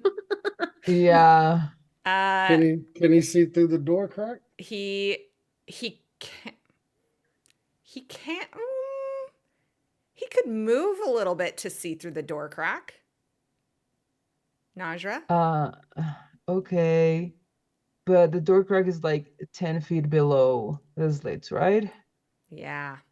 Um, so no, Danny doesn't want to be alone, like all by himself in there. He wanted to be with Whimsy. At least there's 2 of them. Denny has this spell Um, that I think Denny being. Okay, so Najra, through no like fault of your own, it's difficult for a player to play Denny oh, because Denny has this other thing going on. yeah, Um, no worries. can you make a wisdom saving throw for Denny at Ooh, disadvantage? okay. A Oh, sweet lord. disadvantage wisdom. Hey, DM Jeremy, thank you for the raid. Turn unholy. No. It's a 1 at disadvantage. Oh God. This, not that any of you are looking at Denny, probably for the best, because Denny's eyes go about as black as Whimsy's as Denny runs forward, sliding under Graja, not acknowledging in the way that you would kind of expect Denny to be like, "Oh, darling, just move aside. I've got this." Yeah. Um, Graja, you hear Denny stand just to the side of you and incant a spell that you don't know that you've ever heard Denny say it, but also this voice sounds hollow, like when you knock on like an interior shitty landlord door and it's hollow. Denny's voice sounds empty, but you and Nine almost tumble forward as a knock spell is cast, and Oh yeah. the door swings wide open in front of you. The 2 of you almost tumble forward, which is quite impressive because you 2 were both straining to get 5 inches. This thing, bam, like almost takes off the hinges with how quickly this flies open. And Denny blinks, and his eyes still have like clouds floating in them. Like, do you remember from like the X-Files when the aliens would like start to take somebody over and their eyes would go kind of like cloudy black? Maybe that's a very like specific.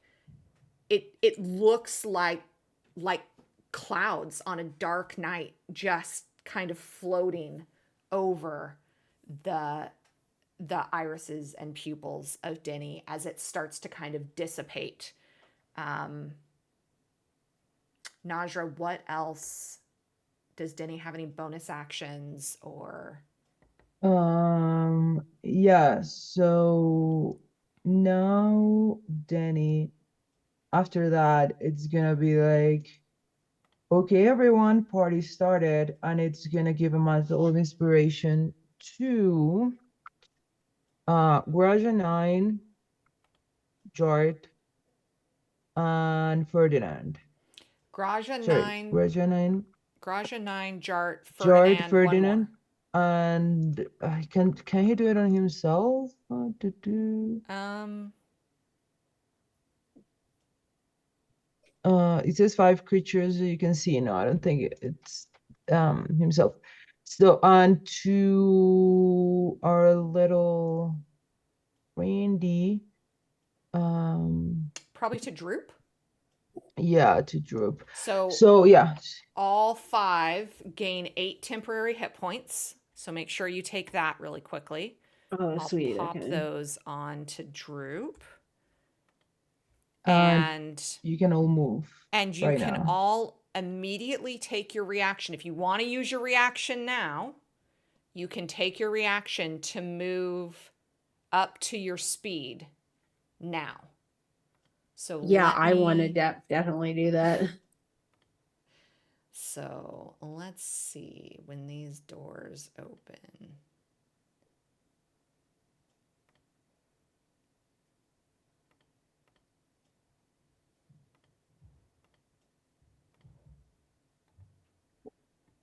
These doors start to open and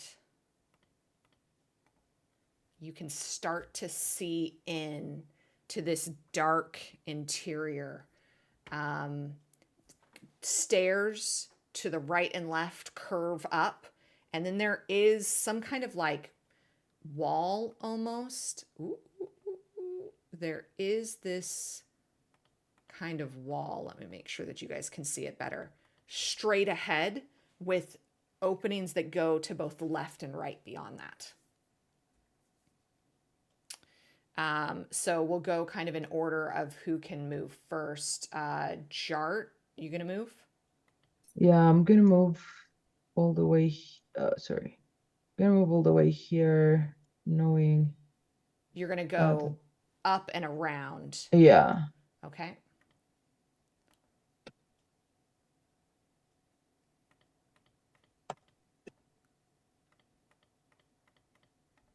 All right.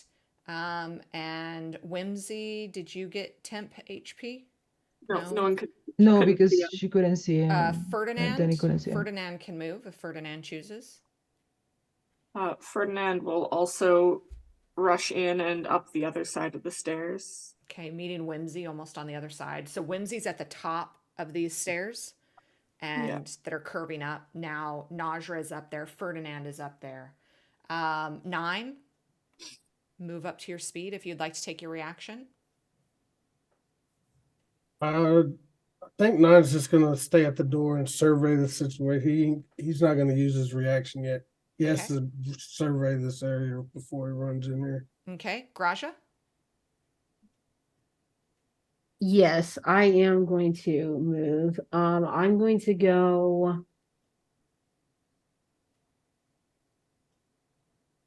I'm gonna go here. Doink.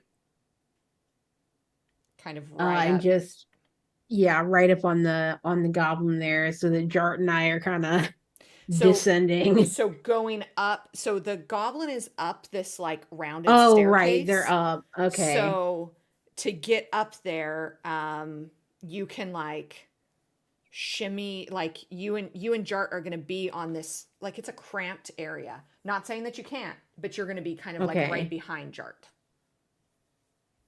Okay, then that doesn't seem too good tactically. Okay, so I'm not gonna go up the stairs. Okay. I'm gonna stay on this ground level, but instead of being right here, I'm gonna be kind of there. Okay. So yeah, that will be Garage's reaction move. All right. And for Droop's reaction, he's gonna run away and around the corner. He's trying to get to Gary. To drop a heal into Gary. Sure. And to stay away from the fight as Mom demanded. He's trying to do his best. Good job, Denny, with the knock spell.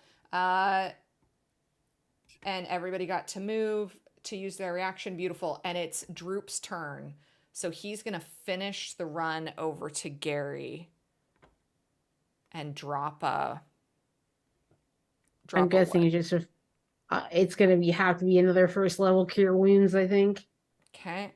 If he wants to heal, there's Yeah. nothing else that'll do it. Yeah, absolutely. You can Okay. roll for that. It's a Okay. 1d8 plus 3. Yep. Yikes. 4 HP. Sorry. That's all I rolled too. Gary. Okay. Beautiful. So 4 points, Whimsy. That's not Better nothing. than most. It's better than most of the wolves. The only one doing better than him is Ferdinand. And all of the wolves are out of danger, chat. So look, we've done a good thing here tonight. Lovely. And then that's Droop's turn. The goblin at the top, kind of looking at Jart coming one way and Denny coming the other way. Whimsy. I'm sorry, Whimsy coming the other way. Thank you.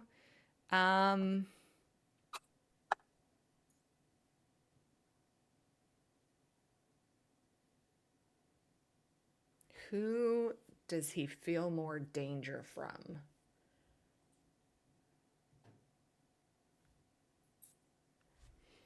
Paladin outside. Is the question.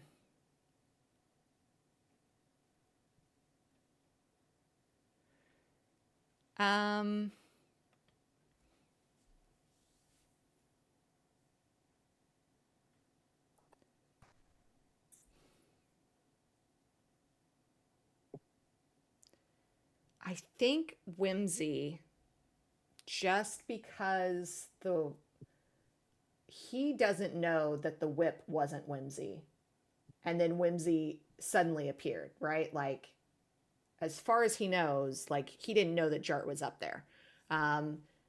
Whimsy, can you make a wisdom saving throw, please? What's an ideal? That's plus 1. Blessed. A 15.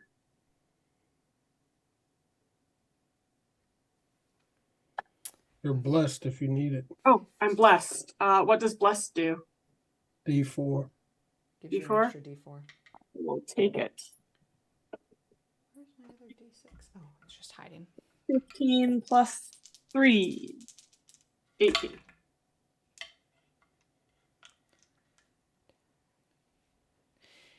You, as this wave of psychic energy comes at you, it all kind of sounds like almost like your dad. At first it's warbled, and then it starts to take shape in your brain as the synapses start to try and form patterns around what this is. And it is very much all of the horrible things that your dad would say while he was training you to withstand psychic damage. And you hear Oberon's magnificent, mellifluous voice saying some real shit things to somebody that he loves and thinks that he's trying to do good things to, or for anyway. And you take 5 points of psychic damage, but you push back against it, and you are able to kind of withstand that and build that. And there is this piece of you that knows that it's not your dad. There is this piece of you that knows that this isn't real, that this isn't happening right now in this moment, and you're able to push back against these dissonant whispers that swirl in your head.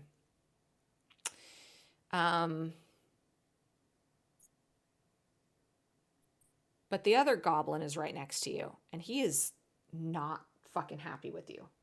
You hurt his brain. That sucked, my dude. And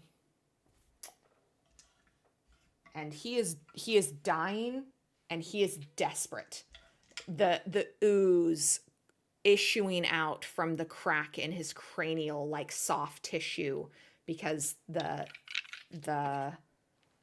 skull is missing, and he is going to take 3 attacks of his psychic blade for a 22 to hit, a not nat 20, and a not nat 20 to hit. All hits. All hits. So that is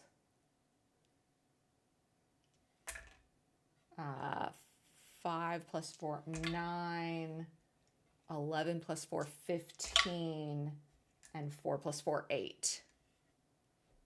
9, 15, and 8. So 33 points of psychic damage What as this the? desperate Psy goblin is lashing out uncontrollably.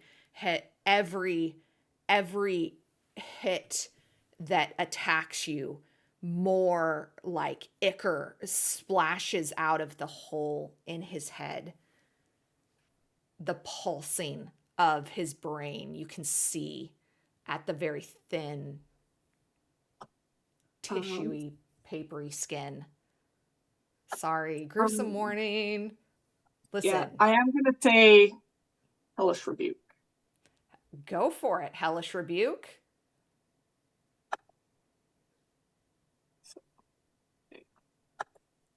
Where is that?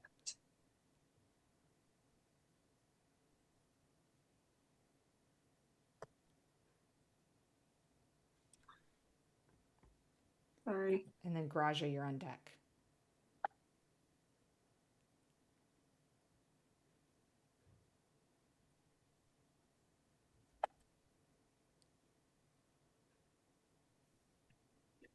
So, take a reaction when damaged by a creature within 60 feet of you.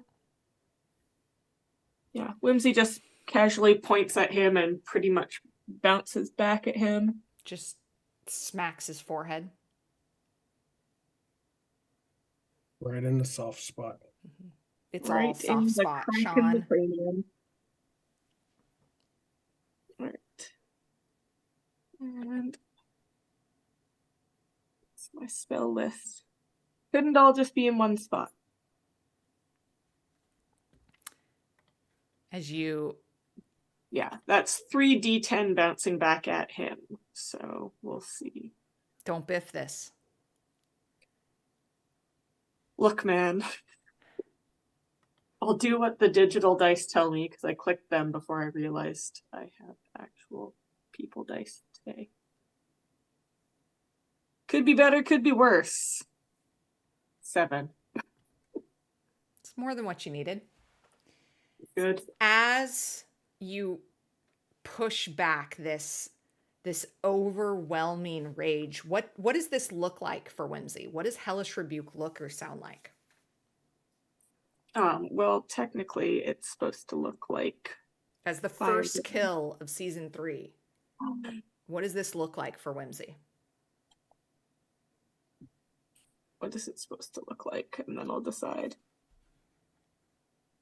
I'm gonna picture kind of like Black Panther, only instead of just reflecting, actually also purple. We're gonna say it's purple fire because that's kind of Whimsy's magic signature color. So we're gonna say it's the sparkly mauve fire that just bounces back at him as Whimsy just fires some of his own residual damage back. I mean, Would have liked if it matched the damage a little better. There's the potential for 30 points of damage and only got 7, but yeah, but you 7 was more than you needed. And first kill of season 3 goes to Whimsy as this Hellish Rebuke issues back from you, this purple flame encircling this Goblin Psy commander. Your first thing that you notice is almost like time slows down as the pulsing in the brain grows slower and slower. And then you start to see the brain expand, impossibly large. And as it deflates rapidly, the energy that was held within it bursts in a psychic bubble within within 5 feet all around, which I believe is you and Ferdinand. Can you and Ferdinand both please take a intelligence saving throw, please? Of course, they have some like death rattle ability. Dang it. You're still That would be blessed. Jart 2, wouldn't it? No, Jart's on the other side of the other one. This is the one that's right close to you. Sorry, this is this guy here. You're still blessed. Still blessed. That is good.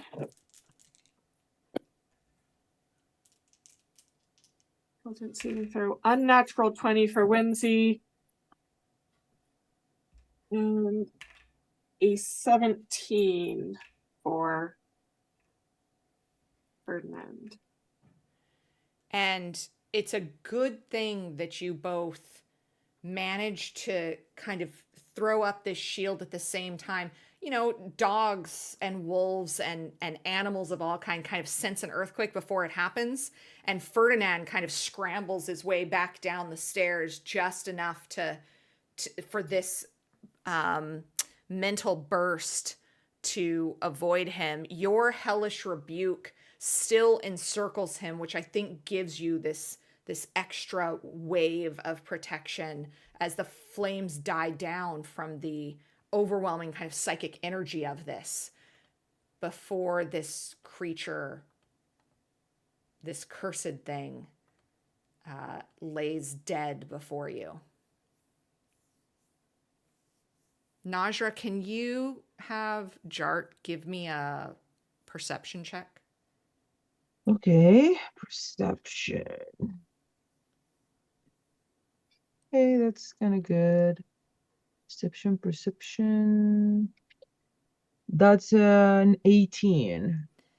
You see this kind of shockwave emanate through the hallway. You're not necessarily totally sure what it is. I think Whimsy for sure knows what is going on. But Najra, you know that there's something more to these guys when they die. Okay. Whimsy, is there anything else you'd like to do on your turn? Or it's not Whimsy your turn. can- That was just a reaction, right? Reaction. Yep. Graja, take us home tonight. Okay, so this goblin is above me, correct? Correct. Okay, so And it's not like an open ledge. It's like a hallway, so you can't see him. oh my god. Okay. Sorry. Of course not. Okay. Um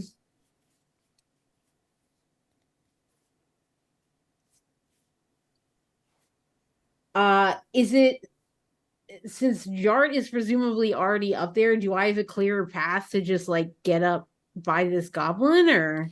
Well, Jart hasn't moved from the top of the Oh, stairs right. yet.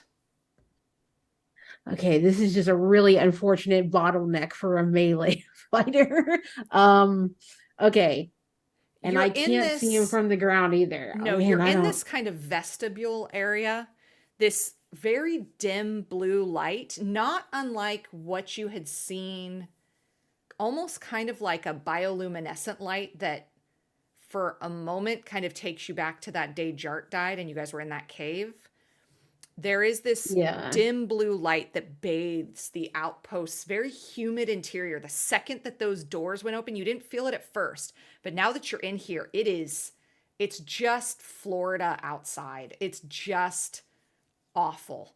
The spiral staircases rise along the area's northern walls, and distantly, because you're not in a rage, you hear the sound of chatter and utensils clattering on dishes.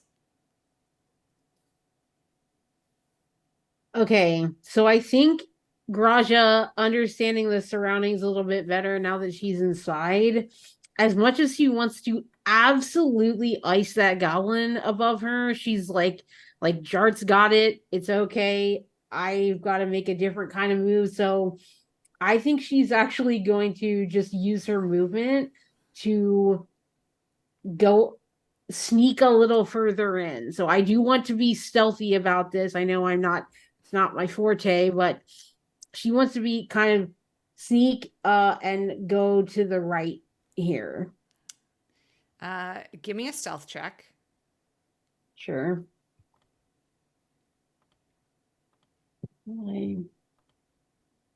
Okay, that's not the first. That's a 9. Oh wait, I have Bardic. I'm gonna use that. I'm gonna roll a d8.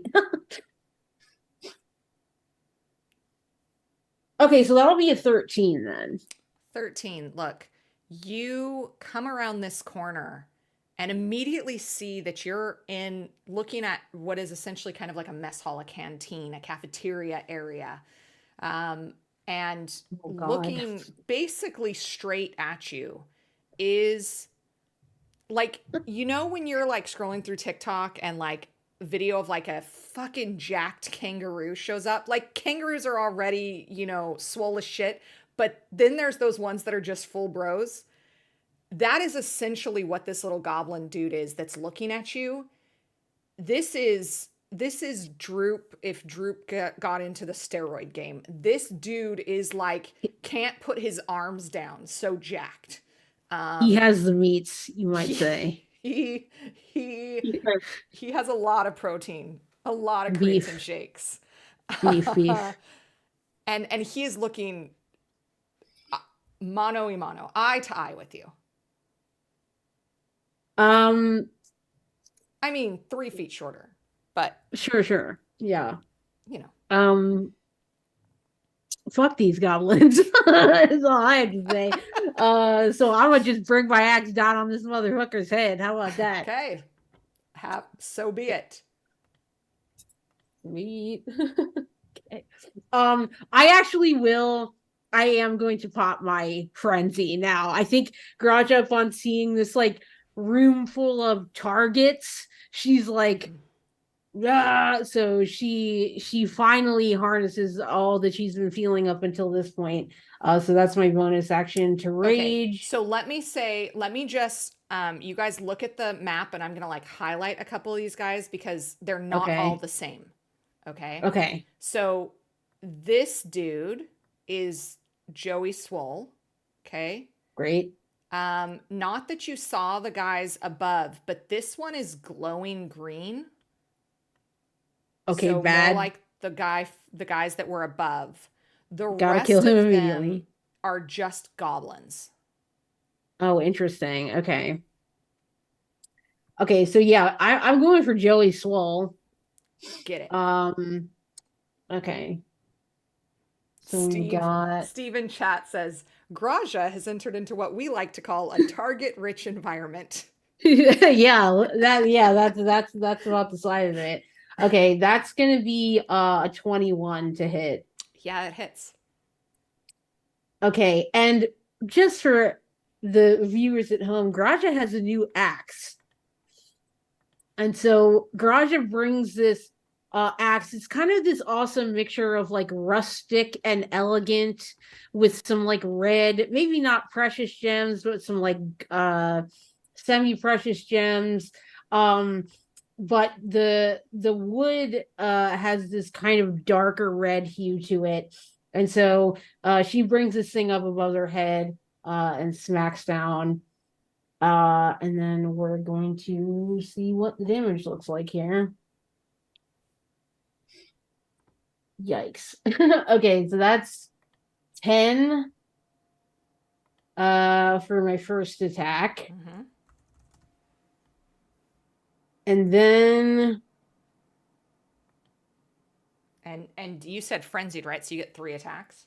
yeah, so I get 3, yeah. Okay. I was like, I couldn't remember if I got 2 or 3. Okay. So number 2, that's a 27 to hit. 27 hits. Okay, and then we got Okay, that's better. So that's 18 damage. And then a final frenzied The slash and the here. frenzied Oh, go reckless, ahead. right? So you're doing it with advantage, but then they get advantage against you. Correct. Okay. So have you been rolling all these with advantage? Oh no, I haven't. Well, roll 2 more d20 just in case you get a crit. Okay. No crits, I'm afraid. Okay. Uh Then this one? uh this is so that's 18 to hit. Does that do it? Yes. Okay. All right. So last Whack. strike. Okay, sweet. So that's gonna be 17. As you bring this down, as you're swinging over and over, you are in a frenzied rage at this point. Yeah. It does not even occur to you that there is no skull bone to protect, like the brain, and you're just like the head cake is rich today, of what Mm-hmm. you're about to serve, but this one isn't like other goblins. And usually, when you serve head cake, it's because the head has detached and the body has fallen limp. This time, the head has a little surprise in it as you swing down your axe this final time. Can you please make an intelligence saving throw? Oh, so yikes. That's okay. I was hoping maybe wouldn't be the case. Okay, great. That's 20, not nat. You you feel this wave of disgusting energy push past you. You are so irate at this point that it doesn't even have a chance to sink in. Your brain is like a great white shark closes its eyes as it snaps. Your brain has like gone full protection mode from psychic energy at this point because it is so focused on the one thing of serving head cake. It doesn't even have a chance for this psychic energy to find purchase in you. And as you swing down this final time, this burst of psychic energy exudes from this Psy brawler, and it, like you would expect, falls dead against your blade. But it took all three big hits to take it down, and that is unusual. Yeah. And with that, I think we will, since we're over time, wrap up our first round of combat in season 3. Next week, Raja, we're going to be missing you, I think. Yeah, yeah. If you're at PAX U, say hi to Sarah. But the rest of us will be here. Denny can get to play Graja for a little bit. Yeah, That'll there be you fun. go. So, with that all being said, let me really quickly get my players to say who they are and where you can find them. And we'll thank our sponsors, and we will send you over to Darling Creep Show. So we'll go reverse order. We'll go Sean, and then Amanda, and then Najra, and then Sarah. Hey guys, I'm Sean. Played 9 the Human Padlock.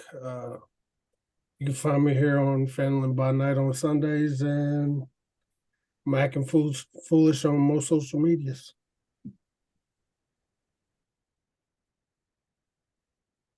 Hi, I'm Amanda. I play Whimsy the Tiefling Warlock, and you can find me here on Sundays or as Balderdash on most social media.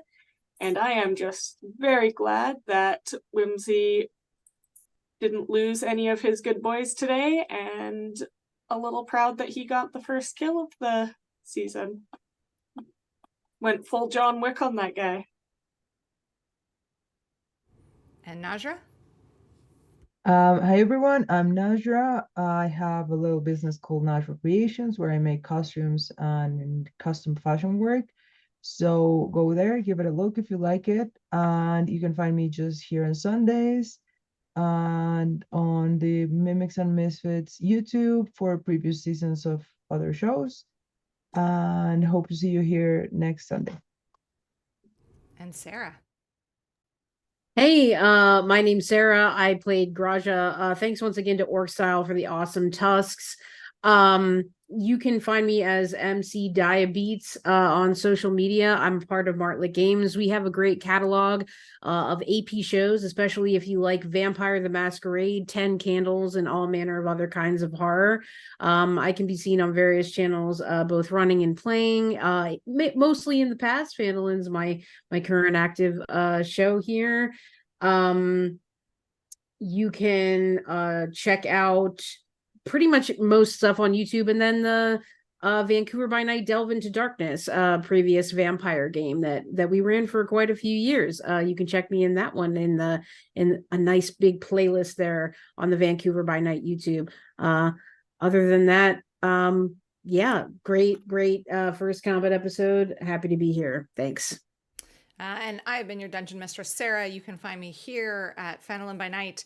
And you can find a different game that I DM'd, Lord of the Rings, if you're looking for something a little bit different, over at the Girls Run These Worlds YouTube, sponsored by Free League Publishing. And it was called Rangers of the North Season 2. And yeah, that's where I've been for a bit. That and only that. But importantly, you can check out the YouTube and Patreon here at Vancouver by Night, because there is some really amazing other shows that you definitely should be checking out, including a show that I was a part of, but also Najra was in a Changeling game that was absolutely excellent, with my good buddy Zev. I miss you. And there is just so much great content. So check out the Vancouver by Night YouTube. And if you like what you see, you can support us on Patreon. We do income sharing here at Vancouver by Night, so supporting Patreon supports us. A huge thank you to Mikkel Arteria of Arteria Designs, who creates beautiful dice boxes as Najra is showing off. Link is in the chat. Visit him on Instagram. Illuminagents is a comedy web series shot in Toronto, CanCon, people.